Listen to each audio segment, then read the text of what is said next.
most people try to fix their sleep at night. But if you're living with PCS, sleep starts the moment you wake up. By the end of this video, you will understand how your morning routine can help create clarity, emotional stability, and regulate your body so that you aren't fighting your brain before you go to bed. If you're new to this channel, welcome. My name is David Brimacombe. After 20 years and 7 concussions, I learned a lot about the lifestyle modifications needed in order to regulate. One of the most important things I learned was that sleep starts the moment my feet hit the ground. What I want to talk about are the 3 things that helped me the most in changing my circadian rhythm and getting back to the place where I could sleep through the night and wake rested and feel like I could actually attack the day. For me, I need to win the morning to win the day. And it involves 3 simple things. Now, again, I'm not going to tell you that everyone needs to do these 3 things. These are 3 things that have helped me. And again, I'm going to say that in most cases, they are universal, depends on their application, but they will possibly help you as well. Now, the first thing I want to talk about is regulation. Now, the biggest times to regulate your body is as soon as you get up and just before you go to bed. Now, when we wake up, our brain kicks on and we start thinking about the things that maybe we're ruminating on the other day or that we need to do that day. And in many cases, they're not the most positive thoughts. Maybe you have a big work meeting that you're anxious about, or maybe you are meeting up with a friend.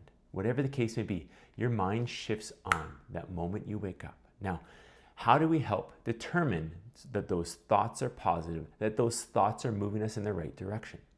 Through regulation. So what I do when I get up, I do 5 sets of breath work. Okay, and again, depending on the day, sometimes I'm doing some kind of Wim Hof deep hyperventilation breathing. Some days if I need something a little bit lighter, it's just an extended exhale or a physiological sigh.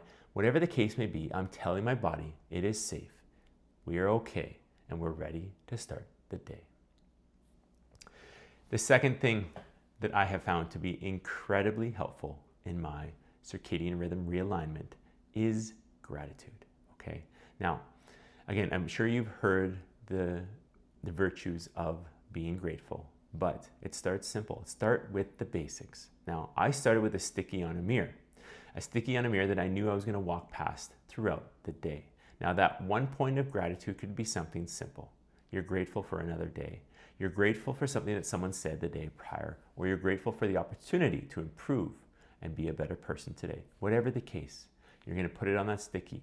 And every time you walk by, I want you to acknowledge it. I want you to think to yourself, that is me. That is the rhythm of my life. I'm trying to be more positive. I'm trying to see the world in a light where I am healing instead of always hurting. Okay? If you're more prone to wanting to write in a journal or text a friend your daily points of gratitude, that works. The biggest thing is that you're thinking through a lens of positivity.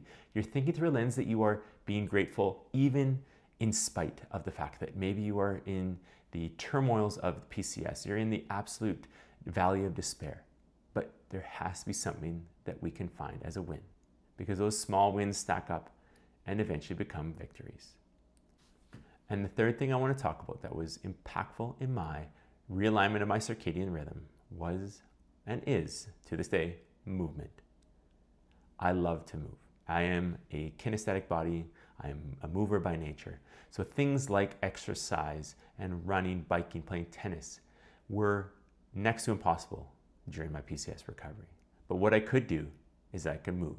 And when I couldn't even move, I could at least lie on the ground and do some deep stretches. Or I could listen to a yoga nidra session where I was basically able to feel my body in alignment with what the instructor was telling me. But you need to be able to add that element. See, the power in movement lies in the fact that it's not only going to increase those happy hormones, okay, but it's also going to increase blood flow. Now, one of the big hallmarks of concussion and the dysregulation that comes from a concussion is the lack of blood flow.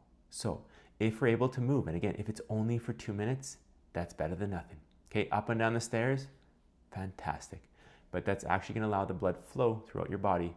Okay, and therefore when you get the blood flow to the brain, you might reduce that brain fog. You might have more clarity of thought.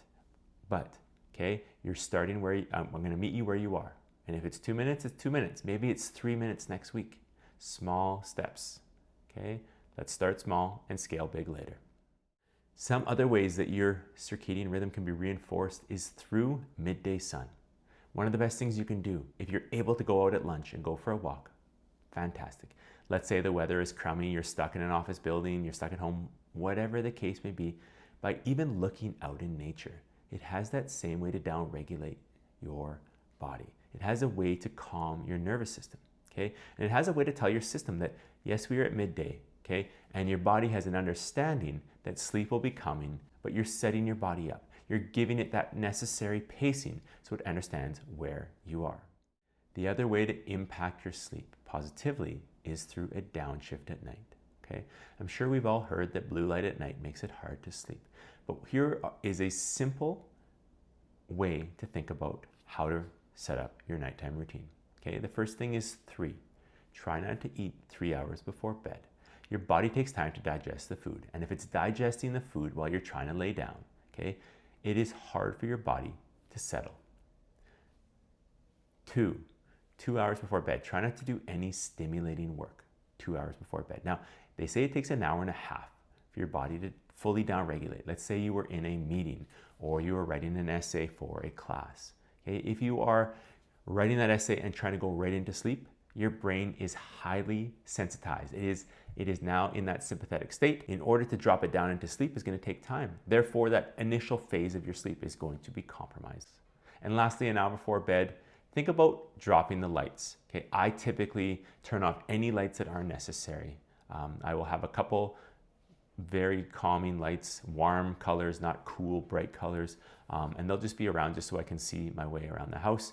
But then that's my time to read, to relax, to calm the body. A lot of times I'll do some stretching, I'll do some thinking, but again, things that aren't overly stimulating. It's all about telling your body, not only is it time for bed, but it is time to remind yourself that you are safe, okay? Before you go to bed, I want you to come up with a mantra, okay? Something that's gonna tell your body that the day is done. All those rumination, those thoughts that were roaming around in your mind, it's time to cease. It's time to sleep.